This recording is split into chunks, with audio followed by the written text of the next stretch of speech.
Kamala Harris's pick is in, and it is Minnesota Governor Tim Waltz. I could not be more excited. I'm going to bring you all the details in just a moment. Remember, we can only go live like this because of our members. Daily Wire Plus members have unlimited on-demand access to our uncensored, ad-free daily shows, real-time breaking news, investigative journalism. Do not be left in the dark. Join the fight right now at dailywire.com/subscribe. So it is Minnesota Governor Tim Waltz, and you can see that I'm a little pleased about this.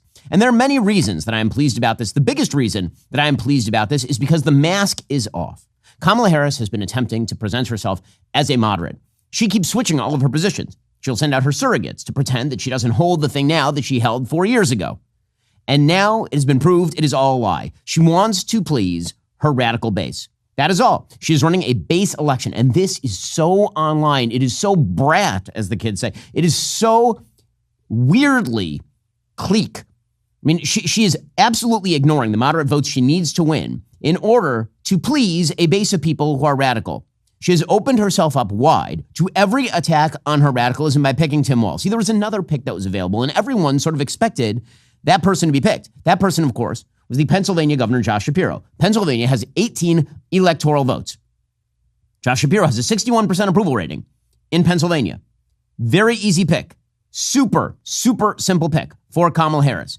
And we know why she didn't pick Josh Shapiro. And the reason is because he's a Jew. It's that simple. Everyone knows this. Democrats know this. Republicans know this. Before we even get to the insanity of picking Tim Waltz, you have to understand the insanity of not picking Josh Shapiro, which is why I'm so pleased today. Because Josh Shapiro is a very talented politician.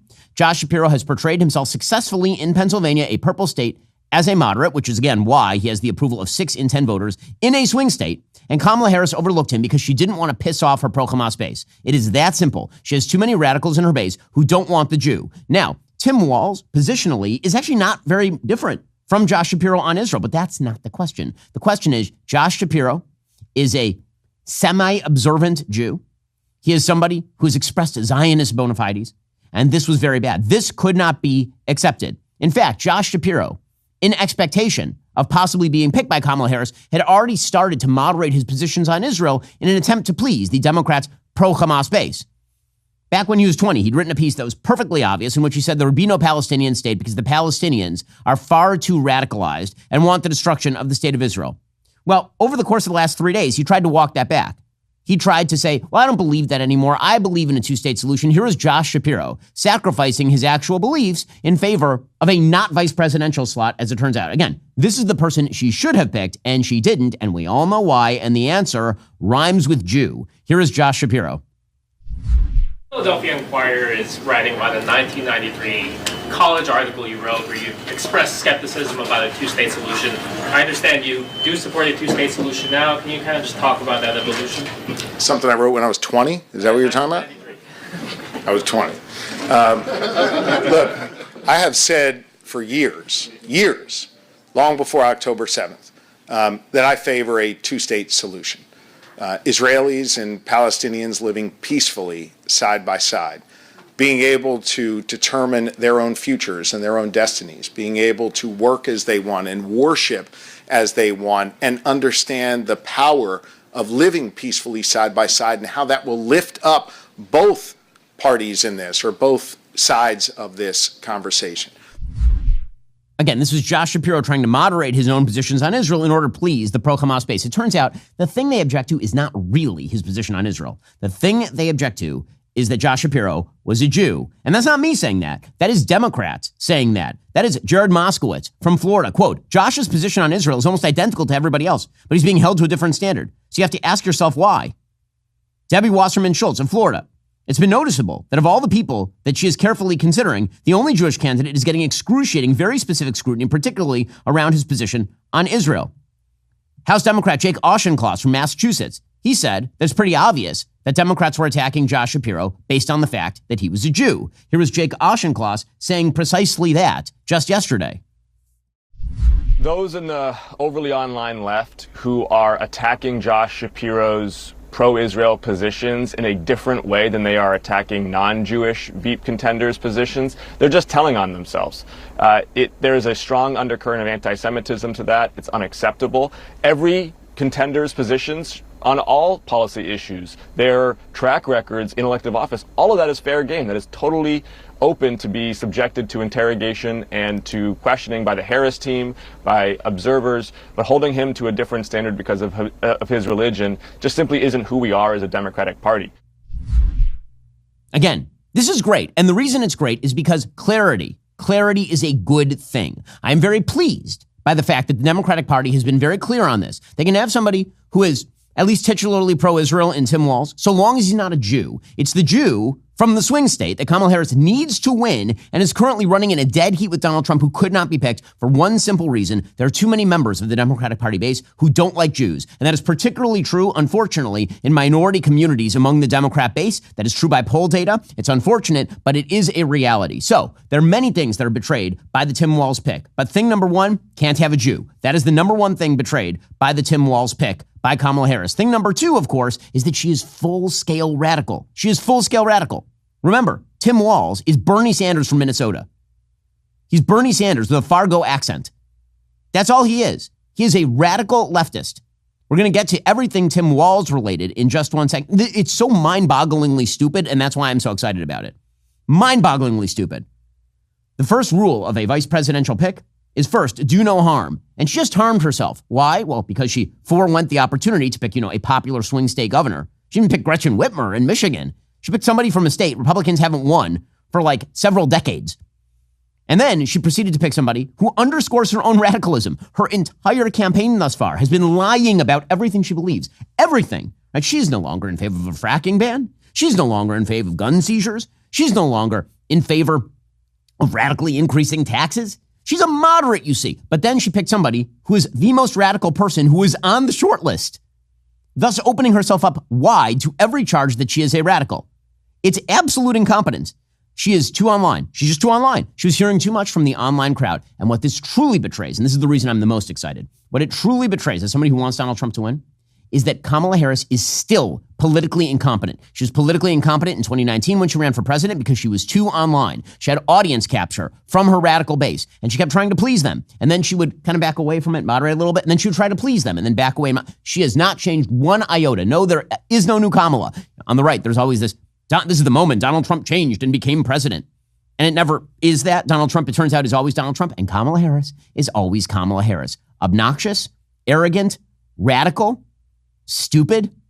Because this is a stupid campaign move. A full-scale, full-stop, stupid campaign move by Kamala Harris. We'll get to who Tim Walz is, because you've never heard of him. And nobody had until a week ago, until he came out of left field, because Democrats needed somebody who was titularly from the Midwest, even in a non-swing state, just so they could pick the person who wasn't a Jew. We'll get to that in just 1 second. First, there's only one cell phone company that gives you free premium access to the media you actually care about. That is Pure Talk. This might be the best offer Pure Talk has ever come out with. Listen to this. When you switch your cell phone service to Pure Talk on a qualifying plan, you get a free 1-year insider subscription to Daily Wire Plus. That is correct. Take advantage of unlimited talk, unlimited text, 15 gigs of data, and mobile hotspot on America's most dependable 5G network for just $35 a month. And you get 1 year free of Daily Wire Plus. The Daily Wire Plus insider plan gets you access to our entire library of movies, series, documentaries, including Lady Ballers, What is a Woman, Mr. Bertram, Run, Hide, Fight, and more. Plus, you get our daily shows uncensored, ad-free. The only way you can get all of that is by going to puretalk.com/Shapiro. I've been telling you to stop overpaying for your cell phone plan for a very long time. If you haven't made the switch on over to Pure Talk yet, now would be the best time.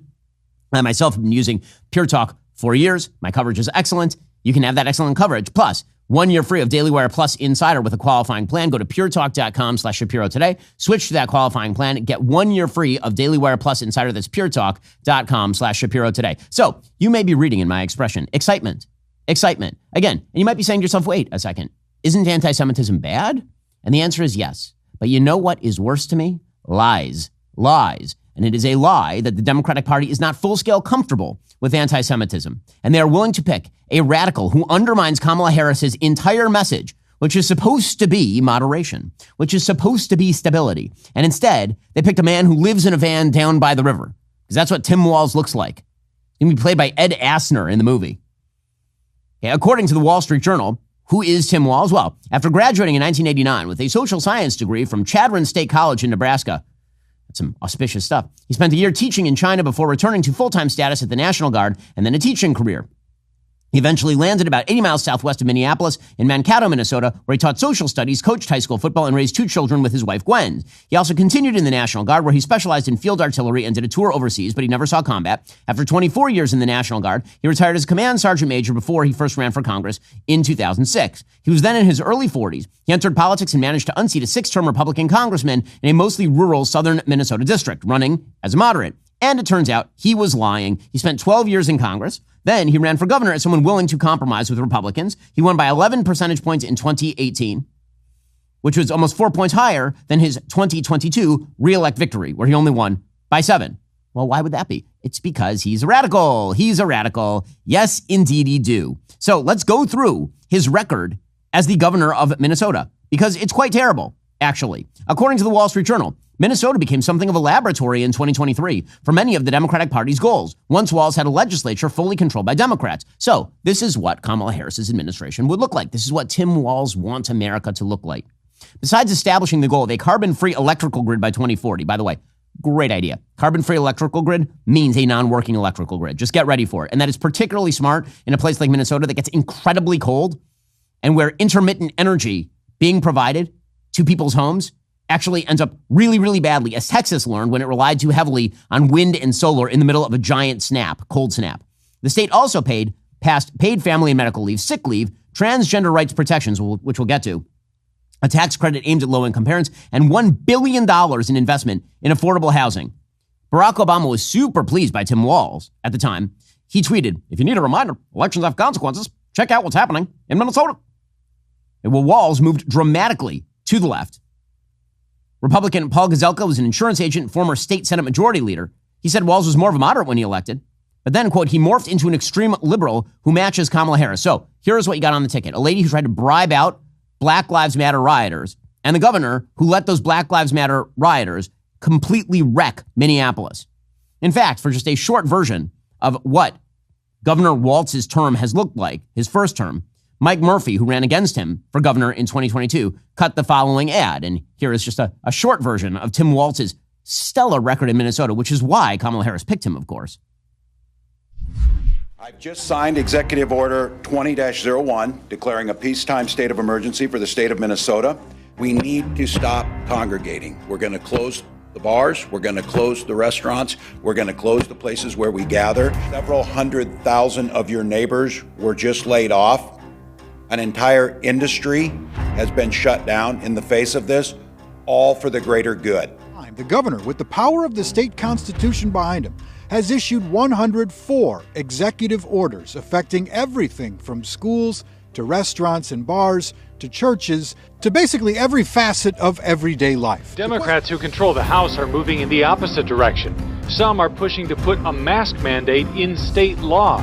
Hi ho the Dario, I wear a mask to school. It helps to keep me safe. Explosive testimony from a Minneapolis police union official who says that the governor ordered cops to abandon that 3rd precinct during the spring's rioting. I was in the command post, I heard it. I heard the governor say, give it up. At 9:32, Chief Arredondo calls the mayor to tell him they've lost control, can no longer maintain order in the city. And then at 10:13, Chief Arredondo, who's monitoring the scene from a couple blocks away, gets on the radio to announce defeat. Get a citywide tone right now in our loss of the 3rd precinct. The 3rd precinct has been compromised. The mayor said I request the National Guard. Ooh, this is great. We're going to have massively trained troops. No, you're going to have 19-year-olds who are cooks. Hey, so what exactly did Governor Tim Walz do? We'll get to more on that in a moment because he is the most radical candidate she could have picked. I'm very excited about this. Again, it betrays that she has no political instincts, none. She is a completely manufactured creation. Her pick of Tim Walz shows it. She's a completely manufactured creation controlled by the media and controlled by her base. It's that simple. Remember, the breaking news is that Tim Walz, not Josh Shapiro, the governor of Pennsylvania, again, it's so stupid it boggles the mind, but good for her for being an idiot. Kamala Harris has picked Tim Walz, the governor of Minnesota, for her vice presidential candidate. We'll get to more on Tim Walz's record in just one moment. First, Grand Canyon University private Christian university in beautiful Phoenix, Arizona, GCU believes we are endowed by our Creator with certain unalienable rights to life, liberty, and the pursuit of happiness. GCU believes in equal opportunities and that the American dream starts with a purpose. GCU equips you to serve others in ways that promote human flourishing and create a ripple effect of transformation for generations to come. By honoring your career calling, you impact your family, your friends, and your community. So whether you're pursuing a bachelor's, master's, or doctoral degree, GCU's online, on-campus, and hybrid learning environments are designed to help you achieve your unique academic, personal, and professional goals. With over 330 academic programs as of December 2023, GCU meets you where you are and provides a path to help you fulfill your dreams. Find your purpose at Grand Canyon University. Private, Christian, affordable. Visit gcu.edu. That's gcu.edu. Okay, so let's begin with Governor Walz's action during the Black Lives Matter riots of 2020, which, of course, were the biggest news during his term as the Minnesota governor. So first of all, he acknowledged his, quote, abject failure of his response to the violent protest that happened in Minneapolis that basically burned down the city. You may remember this footage from Minneapolis streets under the gentle reign of Governor Tim Waltz. Looks like a war zone. And of course, it would look like a war zone because Tim Waltz, among other Democratic politicians in the state of Minnesota, decided that it was absolutely necessary to allow rioters to burn down streets, to loot stores, to tear apart the city, to shoot people in the name of racial justice, to take over police stations. That was Governor Tim Waltz who presided over all of this. Waltz said, quote, Minneapolis and St. Paul are on fire. The fire is still smoldering on our streets. The ashes are symbolic of decades and generations of pain, of anguish unheard. Oh, wow, poetic language about people burning down, you know, the biggest city in his state. Well done, Tim Waltz. Here, in fact, was Tim Waltz talking about the George Floyd riot, saying this has been brewing for 400 years, which is why people are burning down entire cities in his state, and he wasn't calling out the National Guard. These are things that have been brewing in this country for 400 years. And then, reluctantly, he said, we can't have like the looting and the recklessness, but he didn't send the National Guard until too late, until the city had basically been taken over and destroyed. We cannot have the looting and the recklessness that went on. We cannot have it because we can't function as a society, and I refuse to have it take away the attention of the stain that we need to be working on. Absolutely ridiculous. So while Kamala Harris was bailing out the rioters, she's now the presidential candidate, her vice presidential candidate was presiding over the burning down of the city and claiming that the real problem with the burning down of the city, it was like a Norm Macdonald joke. The real problem isn't the burning down of the city and the hurting of people and the destruction of businesses and the full-scale criminality. The real problem, of course, is that it undermined the cause, according to Tim Waltz. He says, now generations of pain is manifesting itself in front of the world, and the world is watching. He cited a call he received from a state senator who described her district, quote, on fire. No police, no firefighters, no social control. Constituents locked in houses wondering what they were going to do. That is an abject failure that cannot happen. Abject failure would make a great ad against Tim Waltz and against Kamala Harris. And just amazing job here by Kamala Harris in picking the person who presided over the rioters she attempted to bail out of prison. Really, really solid stuff there from Tim Waltz. But don't worry, his radicalism wasn't just restricted to the BLM riots. So he had this lengthy wish list that got passed in 2023. And Walz said, our wish list is a to-do list, and we're checking it off. So what exactly is in that to-do list? According to the Minneapolis Post, with the help of a $17.5 billion surplus, that would have been $19 billion had the DFL, which is the Democratic Farmer Labor Party, not changed the way inflation was included mid-session, the 2023-2025 budget will be 40% higher than the current budget. So this dude loves his spending. He increased the budget by 40%. Democrats then codified abortion rights, paid family and medical leave, transgender rights protections, which we'll get to in a moment, driver's licenses for illegal immigrants. So this new administration, this Kamala Harris-Walz administration, they're going to be tough on the border. So tough that the new VP candidate wants driver's licenses for illegal immigrants in the state of Minnesota. Restoration of voting rights for felons. Oh, isn't that nice?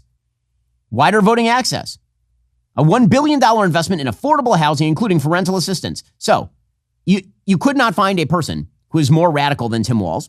Also adopted under Tim Walz's governorship, background checks for private gun transfer, which of course means effectively a gun registry.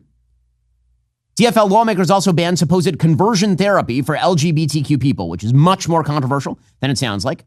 When they're talking about conversion therapy, they're no longer talking about the horrible old practice of taking teenagers who were gay and electroding them or something. They're talking about, actual therapy for people struggling with their sexual identity, for example. He legalized recreational marijuana. He required a carbon-free electric grid by 2040. Again, that is such insanity. That is not going to happen. That is not going to happen because the alternative sources of electricity, like wind and solar, are simply not up to the task of supplying electricity to an entire state on the base in the middle of some of the coldest areas of the United States. Adopted a new reading curricula based on phonics and passed a massive $2.58 billion capital construction package. So that is tax hikes. That is spending. That is Tim Walz in a nutshell. And of course it is Tim Walz in a nutshell. Remember, Tim Walz is effectively a socialist. And he literally said it. This is 1 week ago. He was saying that one person's socialism is another person's neighborliness, which comes as a shock to everybody who used to live in Cuba, where socialism was another word for your neighbor comes and shoots you in the face. For one thing, don't ever shy away from our progressive values. One person's socialism is another person's neighborliness. I mean, this is insane. The fact that you picked him and now Josh Shapiro is such a gift to Trump. It's such a gift. Just run ads with Harris, Walz, all day long. All day long. That's all. Just their record. They're the most radical ticket in American history by far. They make Barack Obama look like a moderate. That's how radical this ticket is. They are insanely radical. So she didn't pick a swing state guy. She didn't pick somebody who is moderate. She picked somebody from a non-swing state who is not moderate and also is not particularly charismatic. But we all know the one thing that he was that we really, really needed was Gentile. That was like the biggest thing. Couldn't be a Jew. That was the biggest thing because the pro-Hamas base won't riot, presumably in Chicago. If she had picked a Jew, they might have. But now that it's Tim Walz, a white guy from Minnesota who's not Jewish and who presumably supported the JCPOA, the Iran deal under Barack Obama, well, that means that the rioters won't show up because they are the captain now. The radical left is the captain now. If the Trump campaign does not take advantage, that is political malpractice all of its own. There's a brand new opportunity to reshift the narrative for the Republicans, and there's a moral and political obligation for the Trump campaign to do just that. We'll get to more of Tim Walz in just 1 second. First, let's talk about Bet Online. So you theoretically could have bet on who exactly was going to be Kamala Harris's vice presidential nominee. In fact, you could see the betting markets. They were actually right. They started to move last night dramatically in Tim Walz's favor. Bet Online could have helped you bet on that. Beyond traditional sports, Bet Online gives you the option to bet on political events like exactly this, or the outcome of the presidential election. Political betting allows you to wager on real-world events outside the realm of sports. Or if you're a diehard sports fan, Bet Online makes sports betting more accessible and convenient than ever before. With just a few clicks, you can place bets on your favorite teams or events from the comfort of your own home. BetOnline prides themselves on their higher-than-average betting limits of up to $25,000. You can increase your wagering amounts by contacting their player services desk by phone or email. So, while you're watching your favorite team or the news on upcoming elections, why not spice things up with that friendly wager over at BetOnline? Go to betonline.ag to place your bets today. Use promo code BEN for a 50% sign-up bonus of up to $250. That is betonline.ag. Use promo code BEN. BetOnline. The options are endless. So, back to the radical that Kamala Harris just idiotically picked for her vice president. Again, I'm feeling a little pep in my step this morning, given the fact that she didn't just betray that she's a radical. She betrayed that she's an incompetent. She's an incompetent. This is a move of political malpractice by Kamala Harris, and I couldn't be more here for it. I'm pretty here for it. Here is Tim Walz defending the Afghanistan withdrawal in July 2024. Good luck with this particular point of order, given the fact that it was precisely the Afghanistan withdrawal that sank Joe Biden's political hopes all the way back in 2021.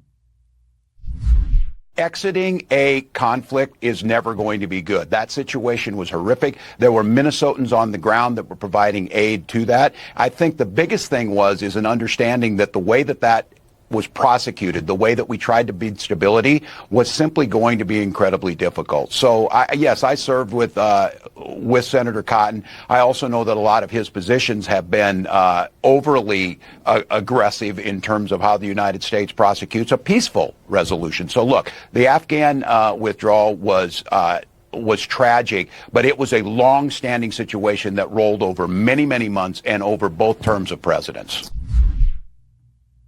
Absolutely amazing stuff. Great job, Tim Walz. Please keep defending the Afghanistan withdrawal.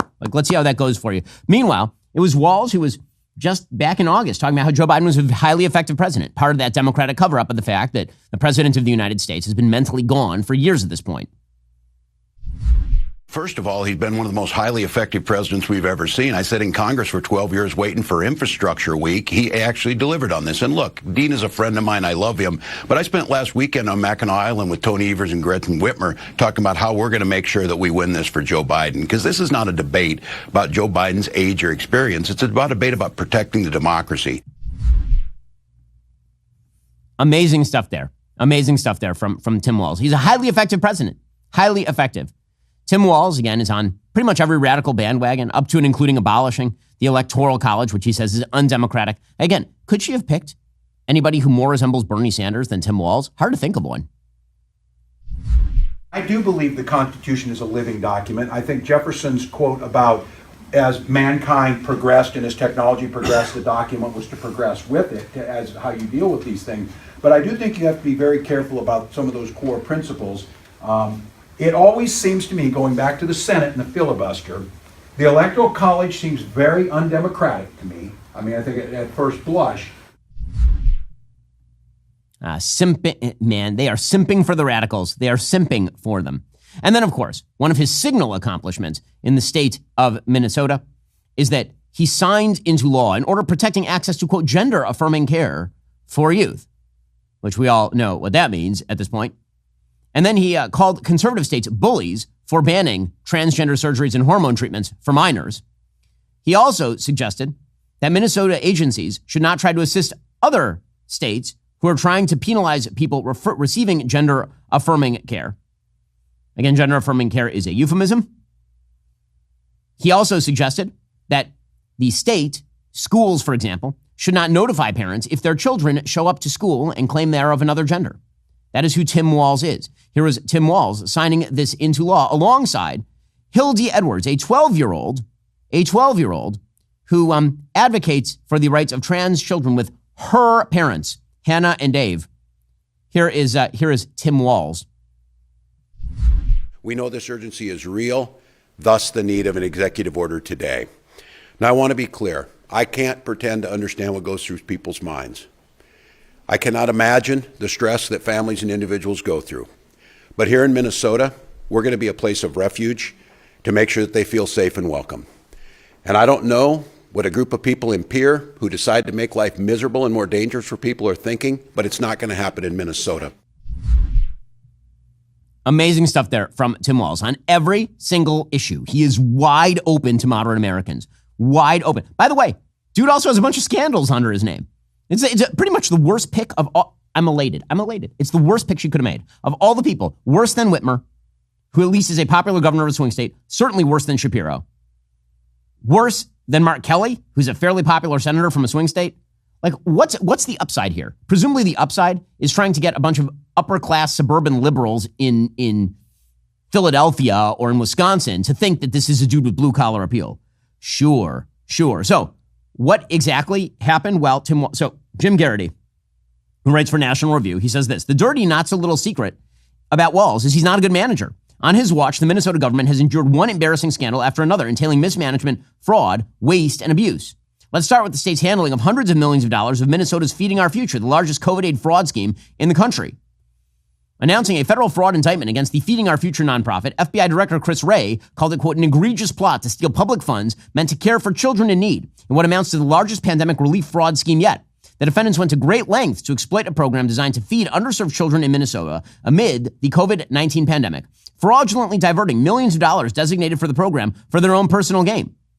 This nonprofit used $250 million in federal funds in Minnesota to purchase luxury cars, houses, jewelry, and coastal resort property abroad. So what exactly is the problem? Well, Tim Walz was the governor, and a state legislative audit concluded the Minnesota Department of Education was asleep at the wheel for years and had ignored red flags concerning the nonprofit. Local CBS News affiliate, quote, the report from the legislative auditor found the Minnesota Department of Education's last review of Feeding Our Future was in 2018. It found serious issues with the nonprofit's operations, and it failed to follow up. The report said that by 2019, the nonprofit managed more than 6 times the number of sites than the average multi-state sponsor participating in the program.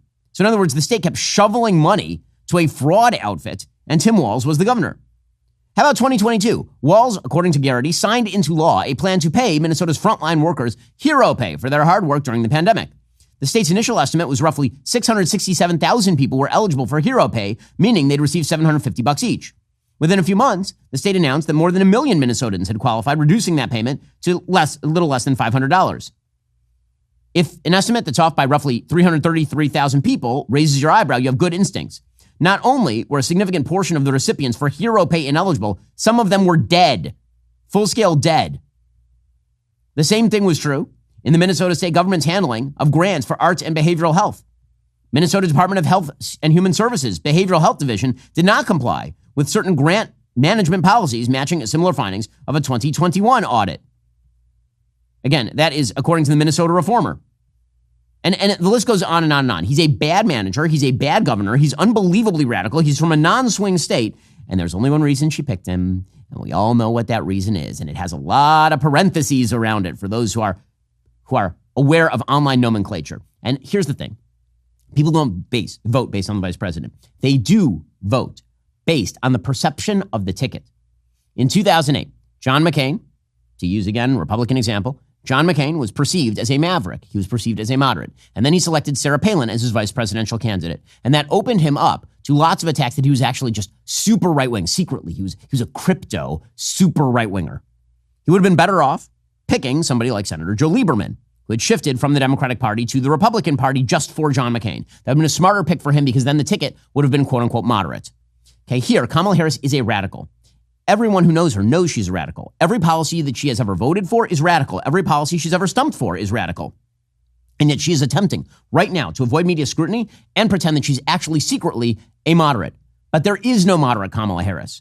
There is only radical Kamala Harris. And by picking somebody who is clearly and openly politically radical like Tim Waltz, she has merely underscored what she is, a double radical candidacy. This is a double radical candidacy in the same way that Donald Trump picking J.D. Vance said that this was a MAGA-only ticket. This is a radical left-only ticket. That is what this is, which is going to make it a lot harder for her to shake off stuff like 2017 Kamala, who, again, there's lots of 2017 Kamala. Here's 2017 Kamala saying, we all need to stay woke. This is the Kamala Harris that we know and love and who will be your president if you don't stop her now. We have to stay woke. Like, everybody needs to be woke. And you can talk about if you're the wokest or woker, but just stay more woke than less woke. Yeah. Amazing, amazing stuff. And that, of course, is who is running. Politico ran an entire piece yesterday about how she's being pushed to her left by her base. And she will fall for it every single time. Because again, Democrats have become audience captured. They are audience captured by their radical base. And that is going to hurt them so badly if Trump can prosecute the case. And if the media ever decide, to ask her a question at some point. We're now on, by our counter, day 17 of her not being asked a serious question. Day 17. She's been the presumptive Democratic nominee since Joe Biden dropped out of the race. That is well over 2 weeks ago. She now has a VP candidate. We are in the middle of an economic meltdown. We're in the middle of a possible war in the Middle East. She just chose the most radical candidate she could for vice president of the United States. Now might be a good time to ask her a question, you jack in the media. Now might be a great time for you to actually, get her to sit down for an interview with, say, Tim Waltz and ask them about bailing out rioters in Minnesota. And as for Donald Trump, Trump should be running hundreds of millions of dollars in ads defining this candidate, defining his opponent. And he should say to Kamala Harris, I want to debate you now until the election every single day, every single week. The more the merrier, more exposure of Kamala Harris, more of the American people getting to know just how radical and insane she is. And they let the mask slip. They let it slip. They couldn't even hold it for 3 weeks. The mask was, she's moderate. Democrats are moderate. They can stave off their radical base, the Cori Bush, Ilhan Omar, Rashida Tlaib, AOC. They can stave them off. Those are people that are just patting on the head, for a little bit of enthusiasm. Or alternatively, beneath the mask, they are Ilhan Omar and Rashida Tlaib and AOC and Bernie Sanders. And that's what you are seeing right now. That's what that Tim Waltz pick means. In just a second, we're going to get to the economic meltdown to come. Kamala Harris is the vice president of the United States. We'll get to that in just 1 second. First, I know what it's like to start and run a business, and saving time is a major key. If you're a finance professional looking for a better way to maximize productivity and cut wasteful spending, Ramp could be for you. Ramp is a corporate card and spend management software designed to help you save time and put money back in your pocket. With Ramp, you can issue cards to every employee with limits and restrictions. You can also stop wasting time at the end of every month by automating your expense reporting. Ramp's accounting software automatically collects receipts and categorizes your expenses in real time so you don't have to. You'll never have to chase down a receipt again. Your employees will no longer spend hours submitting expense reports. The time you will save each month on employee expenses will allow you to close your books 8 times faster. Ramp is so easy to use. Get started in less than 15 minutes, whether you have 5 employees or 5,000. Get $250 when you join Ramp. Just go to ramp.com/Shapiro. Again, that's ramp.com/Shapiro. That's ramp.com/Shapiro. Cards issued by Sutton Bank and Celtic Bank, members FDIC. Terms and conditions do apply. Go check them out right now. That is ramp.com/Shapiro. Also, if you didn't notice, the Daily Wire is about to release its first film in actual theaters. It is amazing. It's hilariously rude awakening for the woke. From the white dudes who brought you What is a Woman comes America's next great question. Am I racist? Only in theaters September 13th. From the sick mind of Matt Walsh, who went undercover in the belly of the DEI beast, surrounded by professional race baiters and diversity grifters. All he had to do, by the way, was put on a wig. And it's like Clark Kent. Suddenly they had no idea it was Matt Walsh. Here's what you need to know right now. Pre-sale tickets are available August 15th. Mark your calendars. That date is super important. Watch the trailer right now. www.miracist.com. Get a taste of a comedy to die for. DEI. You see, it's a pun. www.miracist.com. Okay, meanwhile, while all of this is happening, Kamala Harris has not been asked a single serious question, like 0 serious questions. Meanwhile, yesterday, the Dow plummeted over 1,000 points. 1,000. Okay, and the reason that the Dow plummeted 1,000 points is because people are very much afraid of a recession that is coming. It is unclear exactly how the giant sell-off in the Japanese stock market is going to infect other financial institutions. If you over-leverage on a bad bet, then very often that can sink you. We have seen that with a bunch of different financial institutions over the years, ranging from, say, Bear Stearns all the way back to 1997, 1998, when you saw financial firms that were falling apart having bet on the dot-com bubble.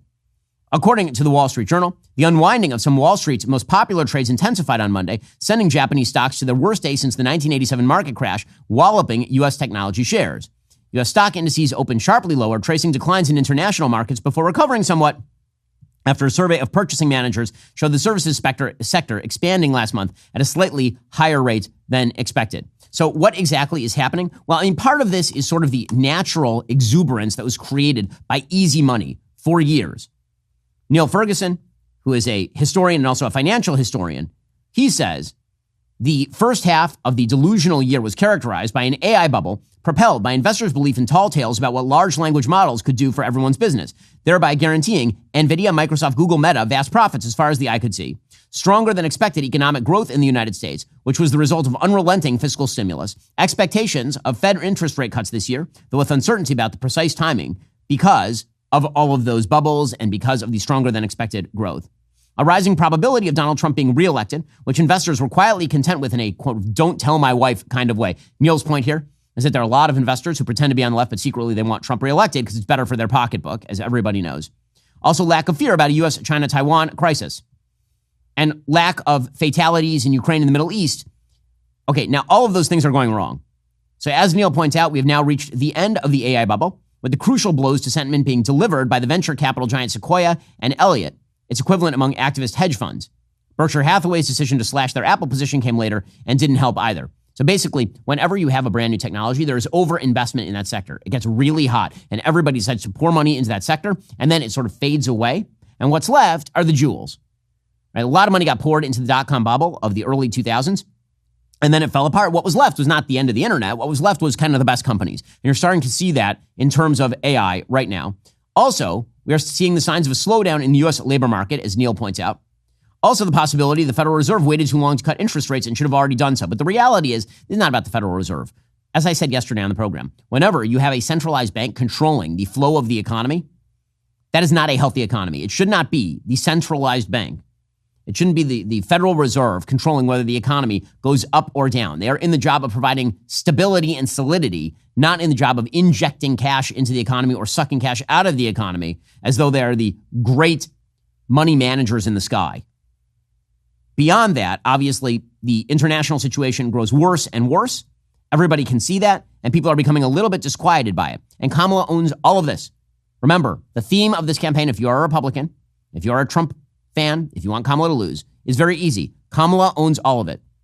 Now, again, the media have been trying to run desperately away from this implication. They want it both ways. On the one hand, Kamala Harris is a wonderful moderate who is in no way involved with any of the insanely radical policies of the Biden administration. She's not responsible for the border. She wasn't the border czar. Are you kidding? She's not responsible for Bidenomics. It's Bidenomics, not Harrisnomics. You know, I mean, we all know, right? I mean, she wasn't involved in any serious decision like that. That's on the one hand. So she's not responsible for anything, but she's brand new and shiny. On the other hand, she is responsible for everything because she is the most important vice president in our history. She was the last person in the room. She is a person integrally involved in every single major decision that Joe Biden made. You can't have it both ways. The media are trying to, and they are trying to by never asking her a question ever again. But remember, it was Kamala Harris who was celebrating Joe Biden's Bidenomics in 2021. Here she was just a few years ago talking about the magic of Bidenomics. Bread costs more, the gas costs more. And we have to understand what that means. That's about the cost of living going up. That's about having to stress and stretch limited resources. That's about a source of stress for families that is not only economic, but is on a daily level, something that is a heavy weight to carry. Amazing. And then in 2023, she was celebrating Bidenomics with laughter and joy, right? Because she's a real person. That's what we know. Laughter, laughter. All that, ladies and gentlemen, and everyone else, that is called Bidenomics. That is called Bidenomics, and we are very proud of Bidenomics. Unbelievable. Truly amazing stuff there from Kamala Harris. Well, she should be linked to all of it. She should be linked to all of it. She is responsible for all of it. I mean, it was just a couple of months ago that Karine Jean-Pierre was out there saying, we have the record stock market. Well, folks, live by the stock market, die by the stock market. Here's the world's least talented press secretary. President Biden's economic plan is working. It's growing the middle class, as you hear us talk about all the time. Spurs investment in manufacturing, created almost 800,000 jobs in this administration alone, and infrastructure, and outperform other countries. That's what the president has been very focused on. Record stock market highs under President Biden are good for retirement accounts and household wealth, and that is just a fact. And so, which we would never root for a stock market crash or for Americans to lose their jobs. It's something that we would never root for from here. But obviously, the stock market, again, is not the economy. But we believe that President Biden's economic plan is working. Oh, they believe it. They do. In fact, just 1 week ago, Joe Biden, who is a dead president, which means we should probably put him on some sort of dollar bill. He's like actually no longer alive. But last week he said he cured the economy, which he cured in the same way that he cured stage 4 dementia.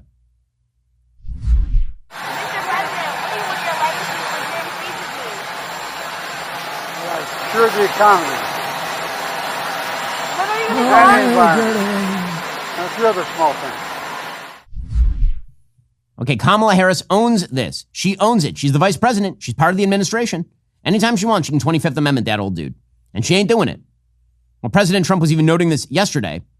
He said, stock markets are crashing. Jobs numbers are terrible. We're heading to World War III. We have two of the most incompetent leaders in history. This is not good. Fact check true. He said, of course there's a massive market downturn. Kamala's even worse than Crooked Joe. Markets will never accept the radical left lunatic that destroyed San Francisco and California as a whole. Next move, the Great Depression of 2024. You can't play games with markets. Kamala crash. And then later, Trump cash versus Kamala crash. You know, that's right. How about lots of that? That would be good. Okay, and in the meantime, this is what's amazing. She just selected a socialist. A self-proclaimed socialism isn't that bad. It's just neighborliness. She selected that guy for vice president in the middle of an economic downturn where you spent too much money. She was the deciding vote on the Inflation Reduction Act. That was a 50-50 vote. She was the presiding officer in the Senate with the 51st vote, and she voted that into law. So this is all hers. We did it, Joe. We did it, Joe. Really well done. And in the middle of all of this, they decided, it's amazing. There is a burgeoning war in the Middle East. That war in the Middle East is being caused by the Biden administration's absolute pathetic, cowardly weakness. Absolutely pathetic, this administration in the Middle East. They distanced themselves from our ally Saudi Arabia. They distanced themselves from our ally Israel. They tried to draw closer to Iran, and Iran promptly launched a 7-front war against Israel and has been attacking American troops. And Kamala Harris's response to all of that was to chide Israel for being too mean to terrorists. And Joe Biden is doing the same thing. And then, just to cap it off, make sure she didn't pick the Zionist Jew in Pennsylvania who might have won her the election. She instead picked the socialist from Minnesota to please, the Somali base in Minnesota? Amazing, high-level thinking here from the Biden administration and a betrayal of exactly what it is they stand for. I mean, it shows exactly what they stand for. We'll get to that in just 1 second. First, as you know, my days are incredibly full. Between the show, being a dad, various other responsibilities, I can't keep up with my day if I don't get a good night's sleep. That's why I appreciate my Helix mattress. Helix harnesses years of mattress expertise to offer a truly elevated sleep experience. That Helix Elite collection includes 6 different mattress models, each tailored for specific sleep positions and firmness preferences. If you're nervous about buying a mattress online, you really don't have to be. Helix has a sleep quiz that matches your body type and sleep preferences to the perfect mattress. Because why would you buy a mattress made for somebody else? I took that Helix quiz. I was matched with a firm but breathable mattress. I love it. My wife loves it. We are big Helix fans at the Shapiro house. Helix has a 10-year warranty. You can try it out for 100 nights risk-free. They'll even pick it up for you if you don't love it. But you will. Helix's financing options, flexible payment plans make it so a great night's sleep is never far away. For a limited time, Helix is offering up to 20% off all mattress orders and 2 free pillows for our listeners. Just go to helixsleep.com/Ben. That's helixsleep.com/Ben. It's their best offer yet. It's not going to last long. With Helix, better sleep starts right now. Go check them out right now. That Helix Sleep mattress may be the only thing keeping me alive, given the stress levels at this point. helixsleep.com/Ben. That's helixsleep.com/Ben. Okay, so speaking of Kamala Harris's vice presidential pick, so Tim Waltz voted in favor of the JCPOA, which was the Obama-era horrifying deal that relieved sanctions on Iran. This is back when he was in Congress. Kamala Harris, of course, was a big supporter of the JCPOA. She and this administration have bent over backwards to try and make room for the Iranians. They put extraordinary pressure on the Israelis, even as the Iranians are literally firing ordnance at Americans in the Middle East. According to the New York Post, President Biden and Vice President Kamala Harris were briefed in the White House Situation Room on Monday after a suspected rocket attack against a military base in Iraq left a number of U.S. personnel injured. Biden, 81, said he discussed developments in the Middle East with his national security team, according to a post on his X account. Again, he's been totally missing. Joe Biden may in fact be dead. We don't know. There's no proof of life. He shows up once every so often, and then his mouth moves in some sort of way, and sound kind of comes out, and then they wheel him backstage, and then they take a picture with his body propped up like El Cid on a horse. The president said, "We received updates on threats posed by Iran and its proxies, diplomatic efforts to de-escalate regional tensions, and preparations to support Israel should it be attacked again. We also discussed the steps we are taking to defend our forces and respond to any attack against our personnel in a manner and place of our choosing." By the way, manner and place of our choosing means never, and the manner is 0. That is probably the way that Joe Biden sees this sort of thing. Because when it comes to the Middle East, Joe Biden and his entire fool State Department are of the opinion that the more nicely you treat terrorists, the better they treat you. It's all just a nice game of diplomacy. Meanwhile, Biden has been briefed that the possibility of a major Iranian or Hezbollah attack on Israel in the aftermath of a year of Hezbollah firing rockets into Israel, in the aftermath of Iran activating terrorist groups from 7 different countries to attack Israel, and then Israel retaliating by killing Ismail Haniyeh, who is the leader of Hamas, the political leader in Tehran, and also killing the number 2 in Hezbollah in Lebanon. The Biden administration, they're saying they don't know where or when this is going to happen. Apparently, Antony Blinken told his G7 counterpart on Sunday Iran and Hezbollah could attack Israel as soon as the next 24 to 48 hours. But in the meeting that Biden and Harris had with the National Security Council in the White House Situation Room on Monday, the assessment was more nuanced, according to U.S. officials. The officials said Biden and Harris were both told U.S. intelligence expects a scenario involving 2 waves of attacks, one from Hezbollah, one from Iran, and several of its other proxies. And it's unclear who is going to go first. Now, notice that Harris is included in all of this, which means she is responsible for this crap policy. And it is, in fact, a crap policy. Yesterday, the Biden administration trotted out their useless Secretary of State, Tony Blinken, to suggest that all parties must stop escalating. You know, the people who are killing the terrorists and also the terrorists, they have to stop escalating. It's real bad when Israel kills terrorists. And it's equally bad when Hezbollah launches rockets into civilian areas and kills Druze children on purpose. And when Iran prepares a massive missile strike on a democratic ally of the United States. Basically the same. Same. Here's Tony Blinken, incompetent Secretary of State. All parties must refrain from escalation. All parties must take steps to ease tensions. Escalation is not in anyone's interests. It will only lead to more conflict, more violence, more insecurity. It's going to lead to more violence and more. Well, I mean, if you lecture people, this is all Kamala Harris's policy. This is all Kamala Harris's policy. Joe Biden was asked about Iran, and what they're going to do. And he said, I hope Iran stands down. Well, and I hope for a bunny rabbit. Like, seriously, dude. Seriously, go eat ice cream and go to sleep. You are the most useless president in American history. I wish you were only useless. He's actually the opposite of useful, which is not useless. It is malevolent. Here is the non-alive president of the United States and his absolute crap foreign policy. Do you think Iran will stand down? Do you think Iran will stand down, sir? I hope so. I don't know. Yeah, we know you don't know because you're useless. You are a completely useless president of the United States. And guess what? You and your VP are presiding over all of this, all of it. And it's Kamala Harris who's sitting in on all those meetings. So when does she get asked a question? Again, day 17 of no questions. Where are you, media? What exactly do you do for a living? What is it that you would say you do around here? I mean, I understand that you think that you're the Praetorian Guard for the Kamala Harris run for office. But at this point, you might want to ask some questions. Got an economic catastrophe in the making. We have a full-scale World War III possibility in the Middle East. She just picked the most radical candidate she could find. And you got no questions? Like, you can't get to her at all? You're just going to take the crumbs that are handed out by her press secretary's office? That's how we do campaigns now? And this is the reason why the Trump campaign must make hay while the sun shines. I go on YouTube. Obviously, we all go on YouTube. YouTube is chock full of Kamala Harris ads. You cannot watch a video on YouTube, from children to adults. You cannot watch anything that does not have a Kamala Harris ad on the front. The Trump campaign needs to be pouring hundreds of millions of dollars into defining their opposition. There is no substitute for victory in this election because, let's be clear, while I am optimistic about this election based on the fact that Kamala Harris has just shown how incompetent she is, well, I think that the Tim Waltz pick is about the worst pick she could have made here. And while I think that it's pretty obvious she forewent Josh Shapiro because her party, they don't like the Jews all that much. The Jews are okay. I think that you still need to keep her from being president of the United States. The thing I fear is that she might win anyway. Now, there is some good news. If you look at the polling data right now, Kamala Harris has had just a sweet couple of weeks, right? She went from not on the map to the presidential candidate like that. The Democratic Party, a professional party, decided to shoot the presidential hopes of Joe Biden down. They decided to basically smother the old man's presidential hopes with a pillow, Godfather 2 style. And then they put Kamala Harris in place. She's been asked not a single question. She's gotten nothing but glowing media coverage and TikTok videos of her dancing and all the youngsters dancing with Kamala and pretending that you fell out of a coconut tree. That all of that is wildly charming and lovely. She's run a series of campaign ads that include Beyonce's Freedom, which of course is the mark of a phenomenal president, is that you are friends with Beyonce. That's the most important thing, as we all know.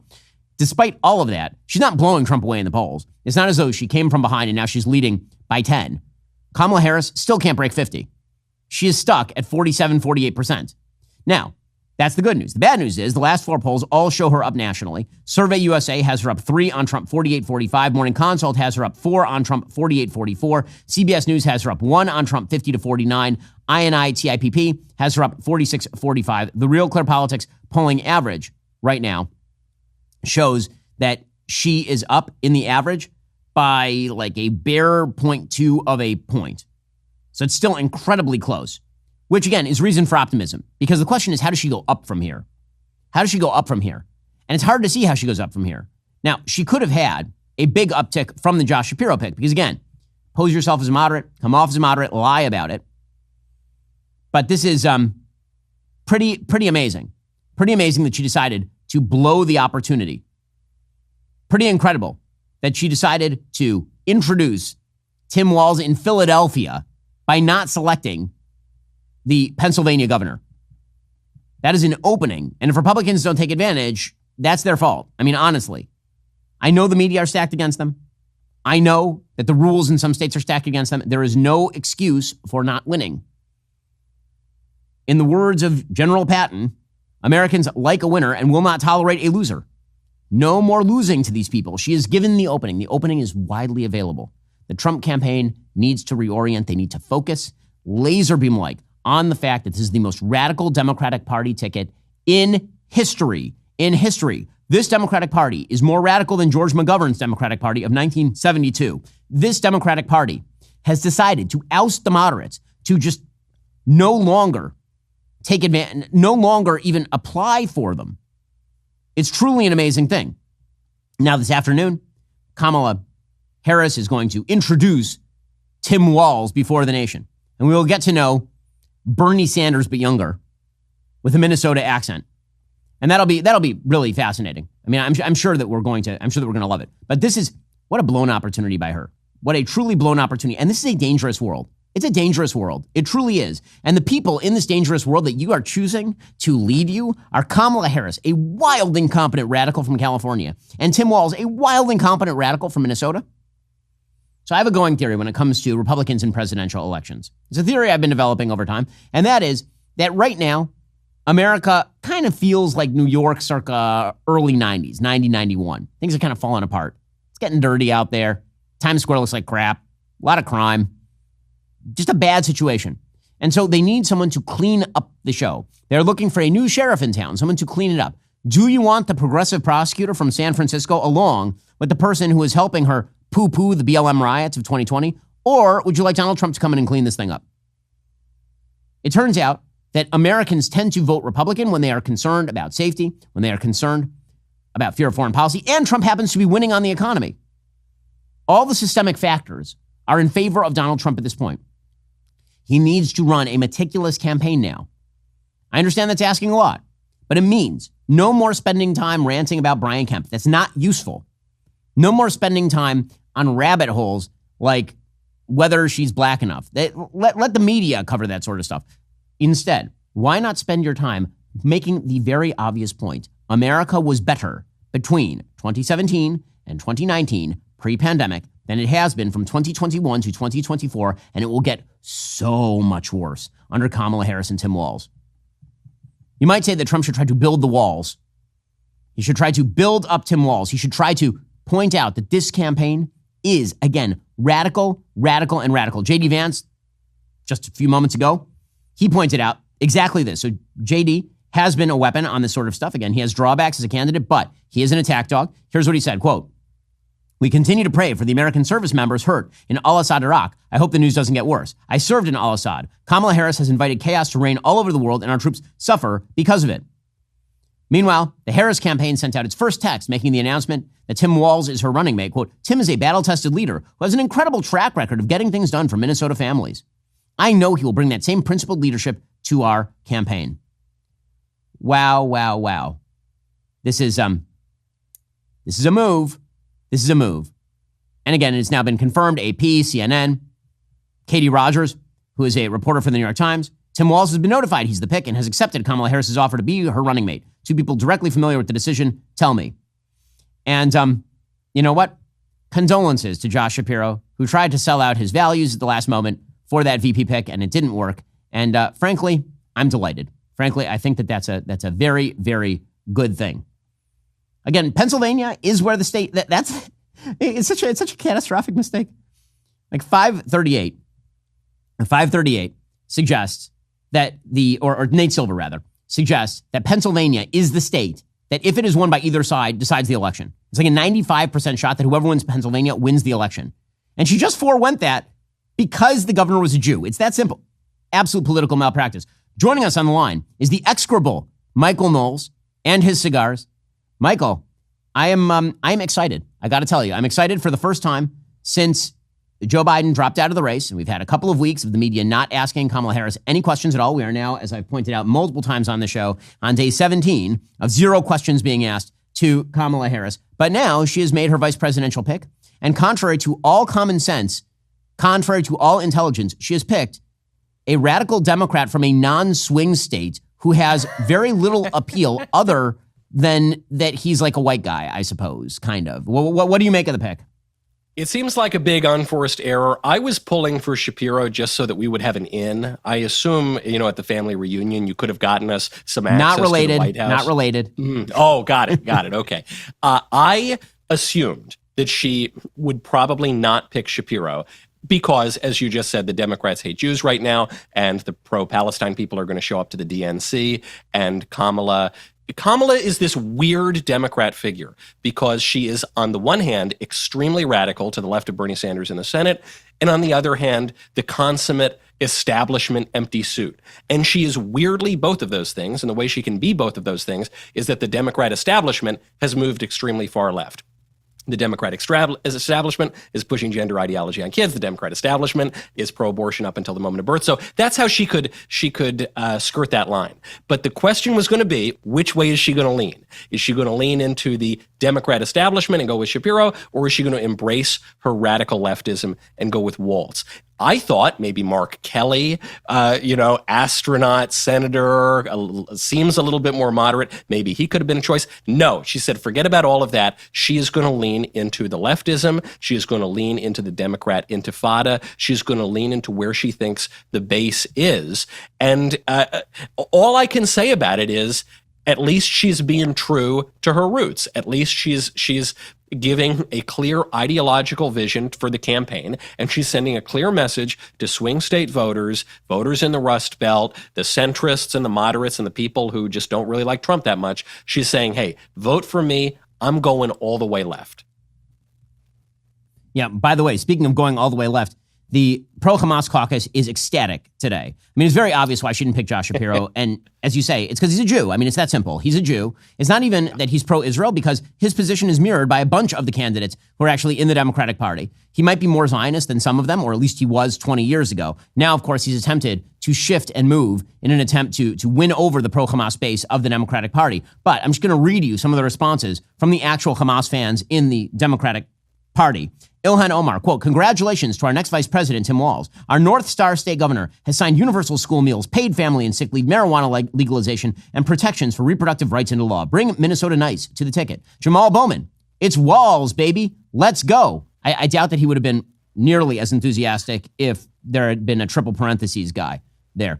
Alexandra Ocasio-Cortez, Vice President Harris made an excellent decision in Governor Walz as her running mate. Together, they will govern effectively, inclusively, boldly for the American people. They won't back down under tight odds either, from healthcare to school lunch. Let's do this. Bernie Sanders says that he hopes Kamala Harris will select a running mate who will speak up and take on powerful corporate interests. I think Tim Walz is somebody who could do that. So the radical left is celebrating. Now, all the attempts in the world to try and pretend that Walz is a moderate or that Kamala is moderate just fell apart. I mean, true idiocy, true full-scale idiocy. I don't understand it. It makes no sense to me. Again, I have a question right there. It's kind of amazing.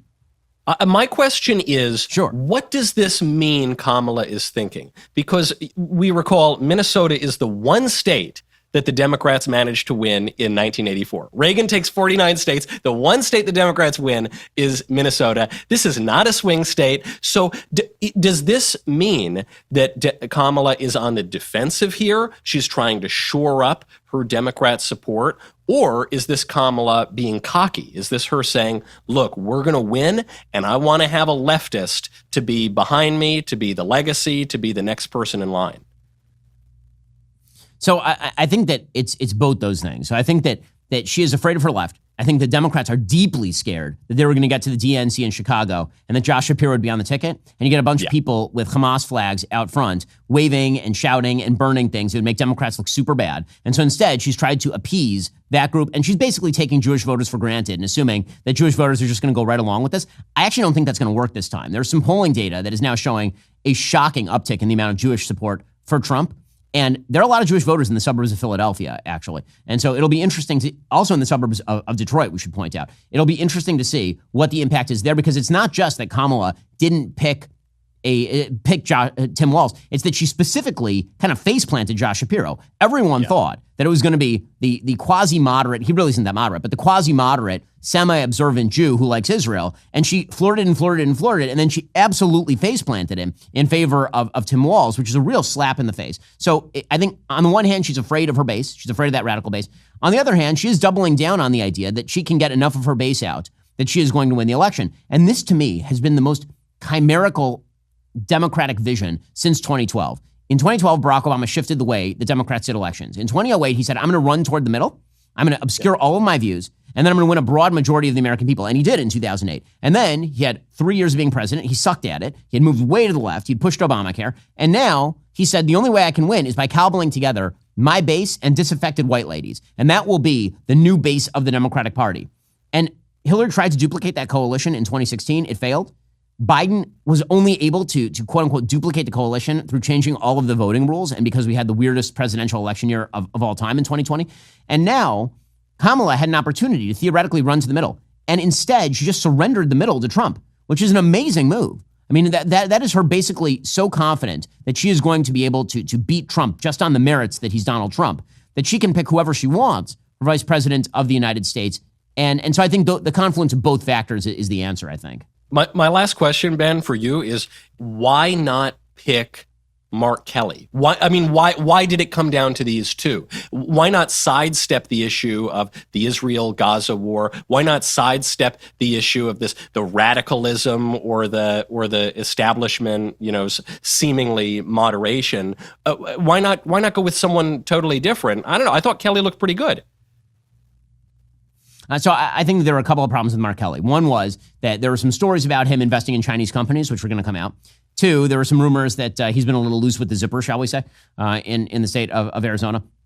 And three is that she's running fairly well behind in Arizona. Like Trump's numbers in Arizona are pretty solid at this point. Yeah. And so despite all of the Democratic loose talk about how she's going to open up the Sun Belt to electoral prospects, I really don't think that's going to happen. She understands that she still has to shore up that blue wall. There's still a better than average shot. She loses to Arizona and Georgia. North Carolina actually is weirdly kind of in play.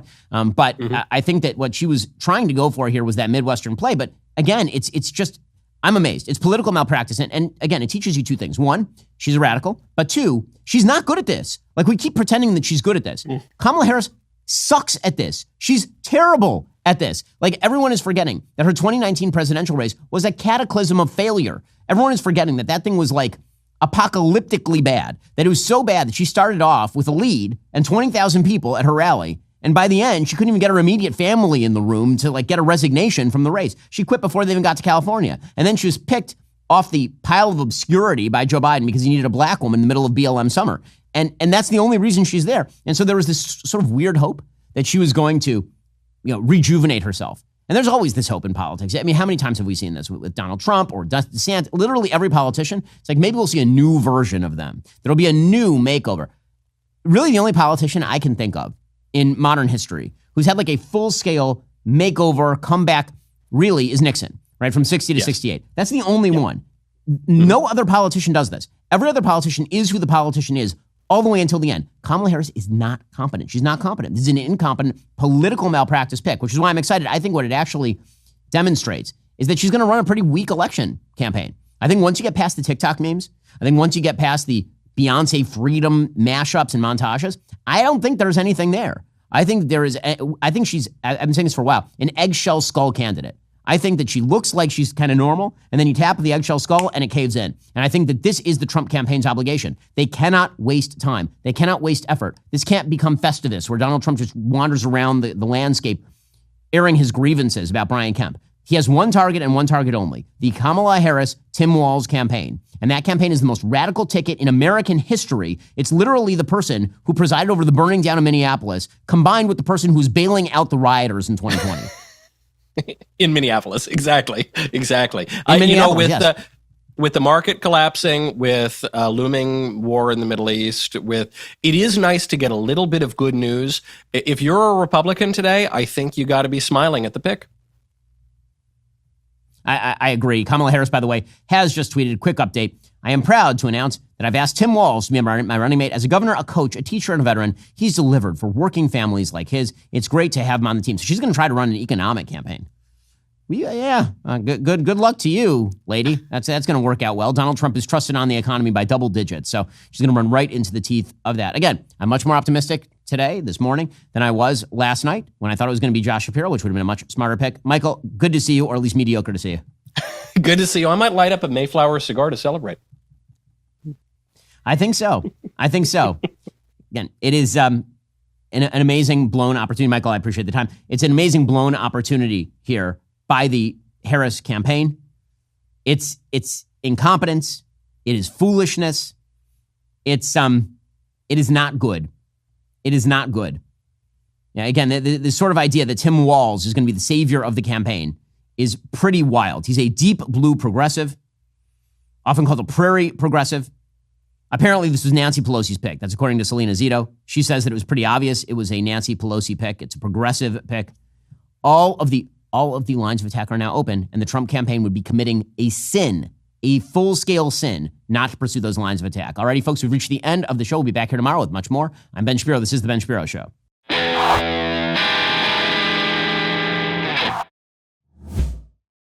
Republicans are Nazis. You cannot separate yourselves from the bad white people.